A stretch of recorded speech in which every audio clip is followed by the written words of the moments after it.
Bismillah, elhamdülillah, və salatu və selamu alə Rasulillah və bə'd. Möhtərəm izləyici qardaşlar və bacılar, Allah Taala hamımızı xeyir işlərə müvəffəq eləsin, hamımızı qorusun, günahlarımızı bağışlasın. Deməli, İslam Universitetində baş verən hadisələrdən birisini nəql edir müəllimlərdən birisi. Deyir, o vaxtı hansı ölkənin tələbələri toplaşardılar universitetdə oxuyan və hansısa bir şeyxi dəvət edirdilər. Həmin məclisdə yalnız məsələn filan ölkənin tələbələri iştirak edir. Həmin şeyxdən öz ölkələrinə aid, onlara xüsusi olan bir suallar verirdilər və nəsə müzakirə etmək lazımsa müzakirə edirdilər, soruşurdular.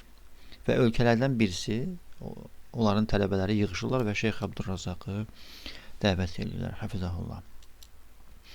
Və mən nəql eləyən müəllim deyir ki, gəldi, mən solunda oturmuşdum deyir şeyxin, sağında da balaca uşaqları gətirmişdi, 2 dənə oğlan uşağını gətirmişdi. Dəqiq yadımdadır ki, deyir, 7 yaşdan yuxarı deyildilər, balaca idilər, yəni 3-4 yaş, 5 yaş təxmini belə.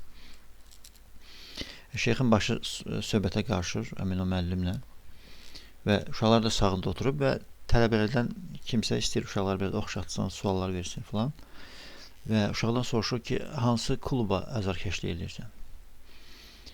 Deyir, bunu eşidən şeyx birdən-birə döndü, sanki bir şir kimi reaksiya verdi, birdən-birə döndü və həmin şəxsi məzəmmət elədi.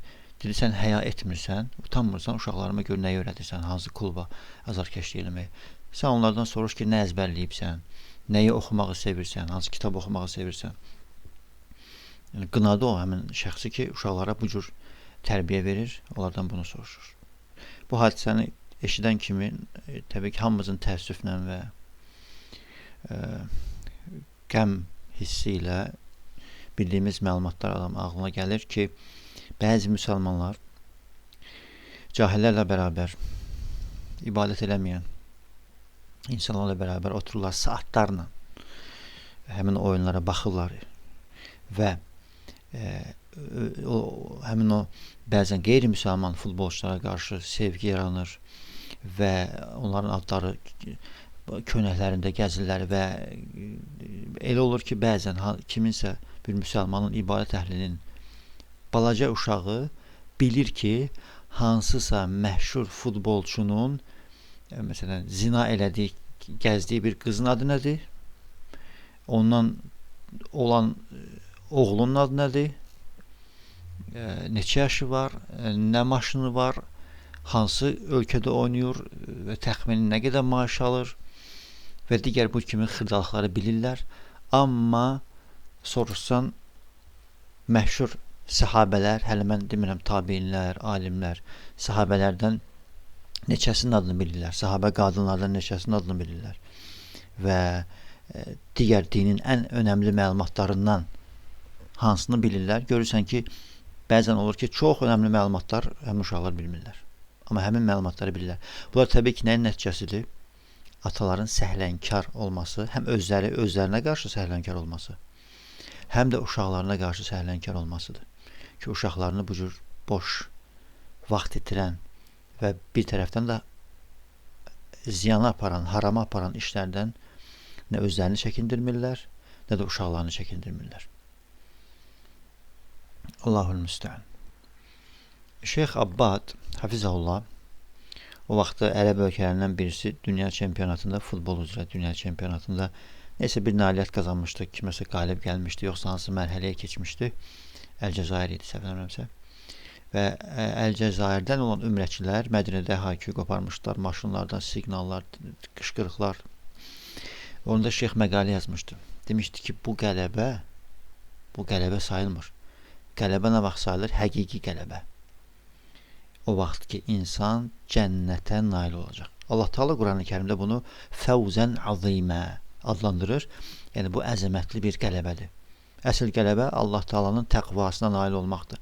Əgər sən Allahdan qorxursansa, haram işlərdən çəkinirsənsə, vacib əməlləri doğru düzgün yerinə yetirirsənsə vaxtında, təqva sahibisənsə və sən əsl qalibsən, həm dünyada, həm də axirətdə.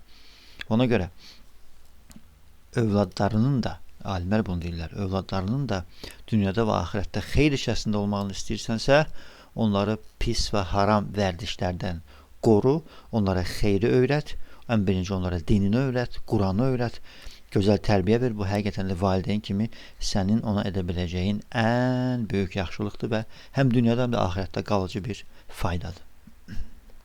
Şeyx Abbad həmçinin həmin məqalədə belə deyir. Əslində məqalənin başlığını belə qoyub.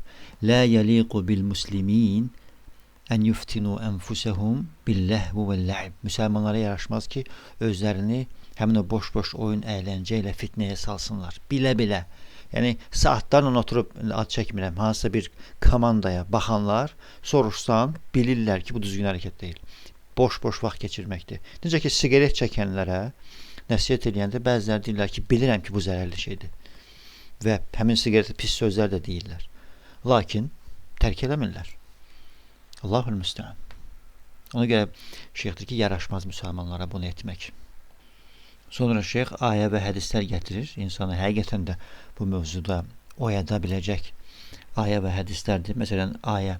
Allah Teala Quran-ı Kərimdə buyurur ki, Əfə əminə əhlül qura ən yətiyəhum bə'sunə bəyətən və hum naimun.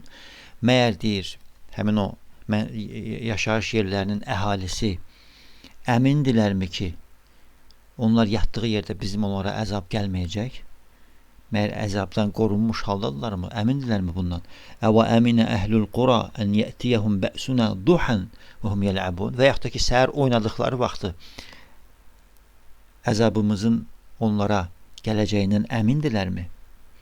Əfə əminu məkrallah fələ yə'mənu məkrallah illəl qavm əl-xasirun. Onlar Allahın əzabından, hiləsindən əmindilərmi? Yalnız xəsarətdə olanlar bundan əmin olarlar. Həmçinin Allah elçisi sallallahu aleyhi ve sellem buyurur ki, Ni'mətəni məğbunun fihimə kəthirun minən-nəs. İki neymət var ki, insanların çoxsu səhlənkardırlar, qədrini bilmirlər, faydalanmırlar həmin o neymətdən. Onlardan birisi də əl-fəraq, boş vaxt. Əs-səhhət vəl-fəraq. Səhhət, sağlamlıq və boş vaxt. Allahul müstəan. Həmçinin başqa ayəni gətirir. Allah Teala Quran-ı Kərimdə belə deyir.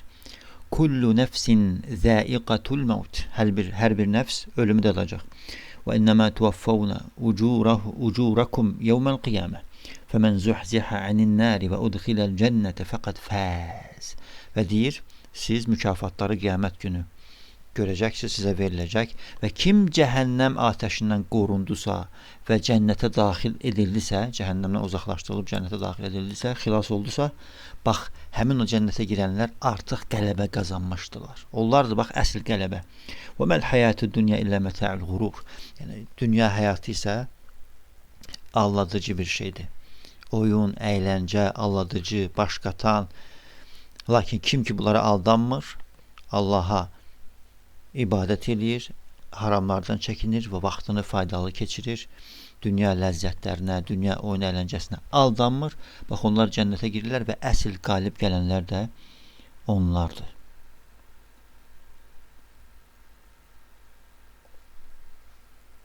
Sonra şeyx bir neçə ayədə gətirir, məzmununu qeyd edeyim. Qiyamət günü, o həmin o şiddətli gündə, imtihan günü, hesab günü, mömin kişi və mömin qadınlar onların cənnətə girdikləri elan olunanda, biləndə ki, o cənnətə girəcək və cəhənnəmdən xilas olub, bax, budur əsl həqiqət və budur əsl qələbə. Bax, buna nail olmağa çalışmaq lazımdır, deyir alimlər və övladları da onlara uyğun öyrətmək lazımdır, onlara uyğun tərbiyə elətdirmək lazımdır və bunlara həvəsləndirmək lazımdır. Və bu iş təbii ki, səndən həqiqətən də ciddi bir niyyət, təmiz niyyət, ciddi çalışmaq tələb eləyir. Ətrafına fikir ver, uşağın ətrafına fikir ver. Həmçinin təbii ki, səmimi qəlbdən Allah qarşısında yalvararaq zəlilcəsinə dua etmək, yalvarmaq ki, Allah Teala müvəffəq eləsin ki, həm dünyada yaxşılıq versin Allah Teala, həm də axirətdə yaxşılıq versin və cəhənnəm azabından qorusun və özün razı qaldığı işlərə müvəffəq eləsin, faydalı elm versin, ixlaslı əməl versin, gözəl ruzi versin. Təbii ki, dua və səmimi dua və doğru niyyət, ixlaslı niyyət, xalis Allah üçün etmək, səmimi niyyət, bunlar hamısı səbəblərdəndir ki, insan müvəffəq olsun Allah Taala tərəfindən. Həmçinin ətraf çox önəmlidir. Ətraf, yəni sənin durub oturduğun insanlar. Necə ki, hədisdə gəlib, hətta Peyğəmbər sallallahu əleyhi və səlləm bu barədə danışıb. Əl-mər'u alə dini xəlili. Kişi öz dostunun dinindədir. Ona görə baxın, görün kimlə dostluq eləyirsiniz.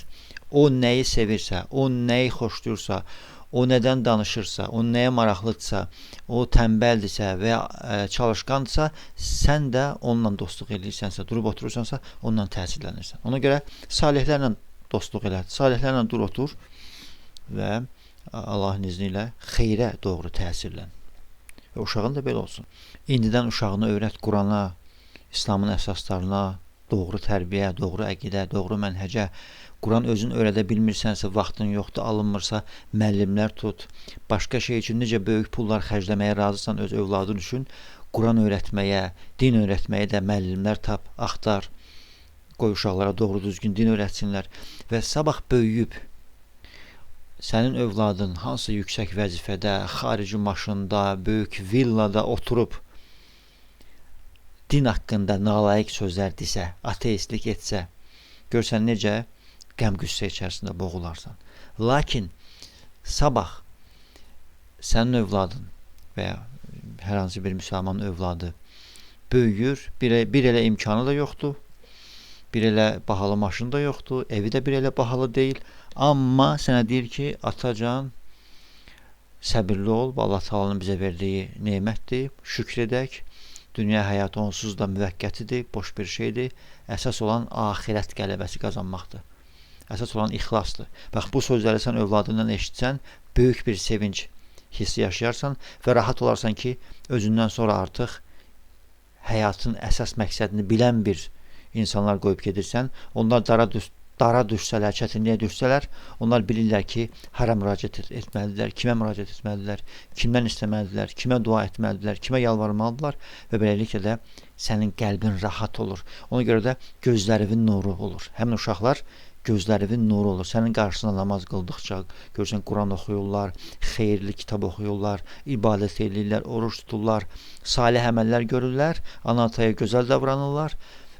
Bununla da sənin gözlərinin nuru olurlar, sanki sevinirsən və bu sevinç başqa sevinç kimi deyil. Bu sevinç həqiqətən də bunu yaşayanlar bilirlər ki, bu sevincin ayrıca bir ləzzəti var. Allah Taala hamımızı xeyir işlərə müvəffəq eləsin, hamımızı fitnələrdən qorusun, hamımıza faydalı elm, ilmən nafiən, gözəl ruzi və həmçinin ixlaslı, məqbul əməl versin. Allah Taala bütün müsəlmanlara dində savadlı, fəqih eləsin. Allah Taala bizim ölkəmizi, bütün müsəlman ölkələrini qorusun. Ölkə başçımızı, bütün müsəlmanların ölkə başçılarını qorusun. Onları xeyir işlərə müvəffəq eləsin. Allahın razı qaldığı işlərə müvəffəq eləsin və onları şər əhlinin şərrindən qorusun. Allah Taala əziyyət çəkən müsəlmanlar ki var hal-hazırda, Allah Taala onlara kömək olsun. Ac müsəlmanları doyuzdursun. Paltar olmayanlara paltarla geyindirsin və Allah Taala bilməyən müsəlmanları öyrətsin, dində fəqih eləsin, xüsusən də tövhid məsələləri, bidət, şirk məsələləri onları öyrətsin və bütün müsəlmanları haqq üzərində sözlərini bir eləsin, sözlərini cəm eləsin. Əmin, əmin.